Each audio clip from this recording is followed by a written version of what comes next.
بسم اللہ الرحمن الرحیم بسم اللہ الرحمن الرحیم الحمد للہ وکفا وسلام علی عبادہ الذین اصطفى اما بعد۔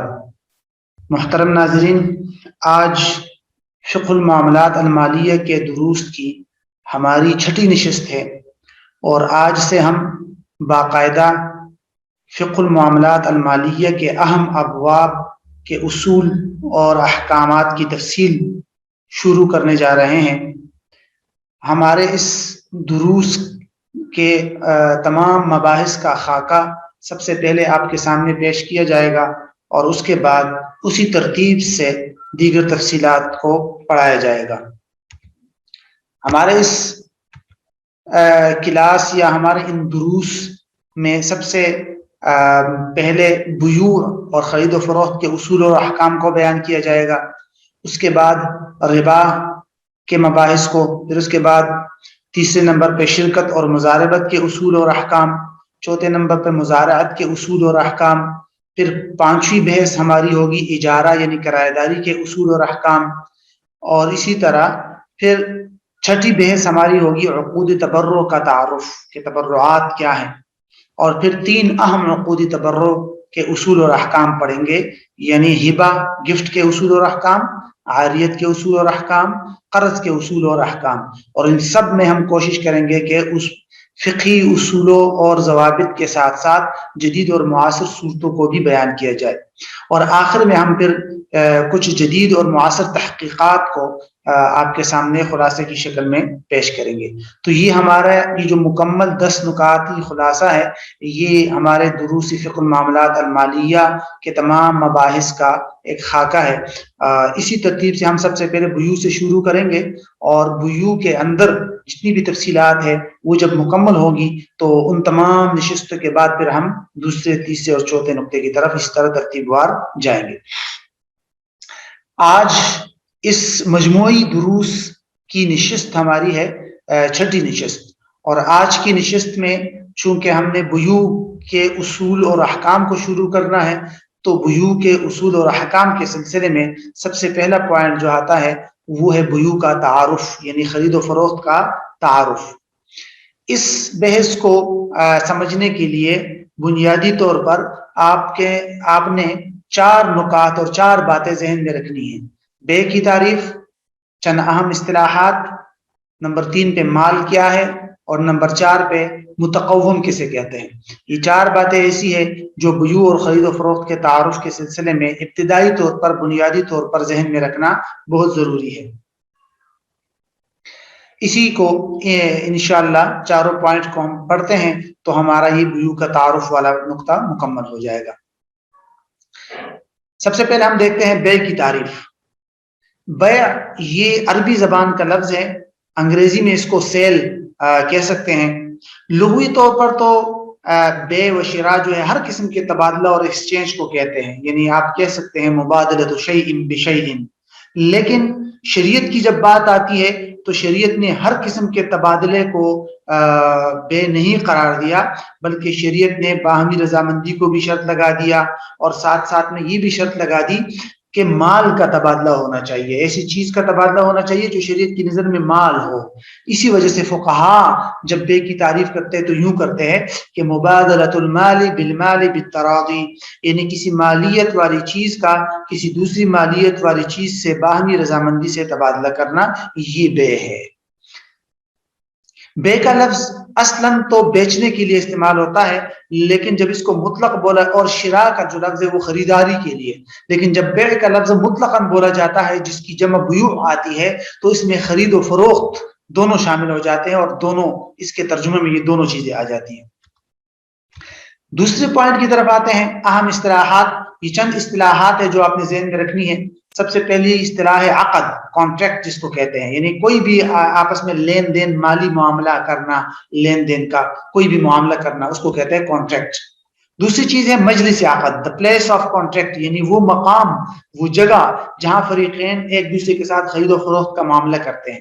فقہی نقطہ نظر سے مجلس عقد کا مطلب ہوتا ہے کہ جب تک فریقین کے درمیان میں خرید و فروخت کی گفتگو ہو رہی ہے تو وہ مجلس برقرار ہے، اور جب وہ گفتگو چینج ہو جائے اور خرید و فروخت کے معاملے سے اعراض کر کے کوئی ایک فریق یا دونوں کسی اور کام میں لگ جائے تو اب کہا جاتا ہے کہ اب the place of contract یا مجلس عقد تبدیل ہو گئی۔ یہ نقطہ بھی ذہن میں رکھنا ضروری ہے۔ تیسری اصطلاح ہے بائع اور مشتری۔ بائع جو ہے جس کو فروخت کنندہ اور انگلش میں سیلر کہہ سکتے ہیں، اور مشتری خریدار کو کہتے ہیں جس کو بائر کہتے ہیں انگلش میں۔ نمبر 4 پہ ہے مبیع، یعنی جو چیز بیچی جا رہی ہے یا خریدی جا رہی ہے اس کو کہتے ہیں مبیع۔ نمبر 5 پہ ثمن ہے، قیمت کو کہتے ہیں کہ خریدار اور فروخت کنندہ آپس میں جو قیمت طے کرتے ہیں اس کو کہتے ہیں ثمن، ورنہ لفظ قیمت عربی میں مارکیٹ ویلیو کو کہتے ہیں، لیکن ثمن جو ہے اس کو کہتے ہیں عربی میں جو خریدار اور فروخت کنندہ آپس میں طے کرتے۔ نمبر 6 پہ ہے مثلی اشیاء۔ مثلی اشیاء کا مطلب ہوتا ہے ایسی چیزیں کہ جس کی بالکل ہو بہو مثل اور ہو بہو چیز بازار میں مل جائے بغیر کسی خاص فرق کے، جیسے وزنی اشیاء ہے، گندم وغیرہ، عددی چیزیں ہیں، عددیات متقاربہ، یعنی کیلے ہو گئے، انڈے ہو گئے، ایسی چیزیں، تو ان کو کہتے ہیں مثلی اشیاء کہ بغیر کسی فرق کے اسی جیسی ہو بہو چیز بازار میں مل جائے۔ اور قیمی اشیاء، اس کا مطلب ہوتا ہے وہ چیزیں جن کی مثل بازار میں نہیں ملتی، اگر ملتی ہے تو فرق کے ساتھ، جیسے حیوانات ہے، ایک بکری ہے تو اسی جیسی بالکل ہو بہو بکری دوسری نہیں مل سکتی، کچھ نہ کچھ فرق ضرور ہوتا ہے۔ نمبر 8 پہ ہے منقولی اشیاء، یعنی موویبل، جس کو ایک جگہ سے دوسری جگہ منتقل کیا جا سکے۔ اور نمبر 9 پہ غیر منقولی اشیاء، جس کو ایک جگہ سے دوسری جگہ منتقل کرنا ممکن نہ ہو، جیسے زمین ہے۔ نمبر 10 پہ ہے زرعیات، جس کو آپ کہہ سکتے ہیں کہ جو چیزیں ماپ کر بیچی جاتی ہے ناپ کے ساتھ، جیسے کپڑا وغیرہ ہو گئے۔ موزونات یعنی وزنی چیزیں، جن چیزوں کو وزن کے ساتھ بیچا جاتا ہے۔ اور عددیات کا مطلب ہوتا ہے جن چیزوں کو گن کر بیچا جاتا ہے، جیسے کیلے ہو گئے یا انڈے ہو گئے۔ تو یہ چند اصطلاحات ہیں جو آپ نے ذہن میں رکھنی ہے۔ اگلا جو ہمارا تیسرا پوائنٹ ہے وہ ہے مال کیا ہے۔ جیسے ہم نے اس کی تعریف میں دیکھا، خرید و فروخت کی تعریف میں، بیع کی تعریف میں، کہ مبادلۃ المال بالمال، مال کا مال کے ساتھ تبادلہ۔ تو مال کیا چیز ہے، یعنی شریعت کی نظر میں ہم کس کو مال کہیں گے؟ اس سلسلے میں جب ہم فقہا کی تفصیلات کو دیکھتے ہیں، بیان کردہ تفصیلات کو مد نظر رکھتے ہیں، تو ہمارے سامنے 2 قسم کی تعریفات سامنے آتی ہیں۔ کچھ علماء نے مال کی تعریف ایسی کی ہے جو تعریف صرف اور صرف ٹھوس اور مادی چیزوں پر فٹ آتی ہے۔ مثال کے طور پر علامہ خسکفی رحمہ اللہ نے جب مال کی تعریف کی تو فرمایا المراد بالمال عین یجری فیہ التنافس والابتذال۔ کیا مطلب ہے کہ مال وہ مادی چیز ہے، عین ہے، وہ محسوس ہونے والی چیز ہے جس کے بارے میں لوگوں کے اندر حرص اور رغبت پائی جائے اور جس کو خرچ کیا جا سکتا ہو۔ تو اس تعریف سے معلوم ہوتا ہے کہ مال صرف وہی چیز ہوگی جو ٹھوس اور مادی چیز ہو۔ اس سے معلوم ہو گیا کہ جو سروسز ہے، جو منافع ہوتے ہیں، یا جو رائٹس ہیں آج کل کاپی رائٹس وغیرہ، وہ مال نہیں ہے۔ تو جب وہ مال نہیں ہے تو اس کی خرید و فروخت بے نہیں ہوگی اور اس کی خرید و فروخت جائز نہیں ہونی چاہیے۔ یہ اس تعریف کے مطابق ہے۔ لیکن جب ہم دوسری طرف دیکھتے ہیں تو کچھ فقہا نے یہ بھی فرمایا ہے، جیسے کہ علامہ شامی رحمہ اللہ جب فرماتے ہیں کہ مال کی تعریف کے بارے میں اور اس کی وضاحت کرتے ہیں تو فرماتے ہیں کہ المراد بالمال ما يميل اليه الطبع ويمكن ادخاره لوقت الحاجه والماليه تثبت بتمول الناس كافة او بعضهم، کہ مال ایسی چیز ہے جس کی طرف طبیعت کا میلان ہو، اسے ضرورت کے وقت کے لیے ذخیرہ کیا جا سکے۔